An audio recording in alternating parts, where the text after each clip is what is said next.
In this video, we'll guide you through the easy and simple process of setting up your Comfy Cubs baby rocker right out of the box. Here's what's included: 1 baby rocker seat, 1 cushion, 2 rocker base legs, and all necessary hardware. Step 1. Assemble the frame. Begin by placing the rocker seat upside down on a flat surface. Align 1 base leg with the slots located underneath the rocker seat. Take the D-cap and insert it into the outer side of the base leg. Next, take the C-screw and insert it into the inner side and tighten securely.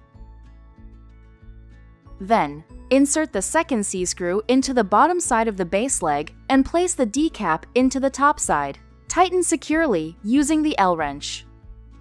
Repeat these steps on the other side, aligning the second base leg with the slots. Insert the D-cap into the outer side and the C-screw into the inner side. Then, place the second D-cap into the top side and insert the second C-screw into the bottom side of the leg. Tighten securely. Finally, flip the rocker over before moving on. Step 2. Attach the cushion.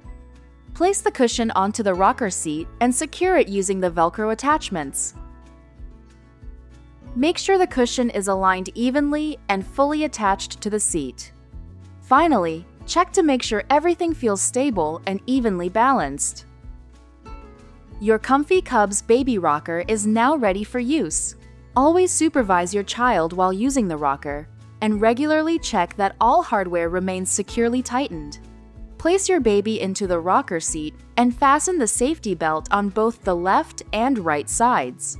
You will know the seat belt is properly secured when you hear a click. If you have any further questions or concerns, please don't hesitate to reach out to our customer support team. Thank you, and enjoy your new Comfy Cubs baby rocker.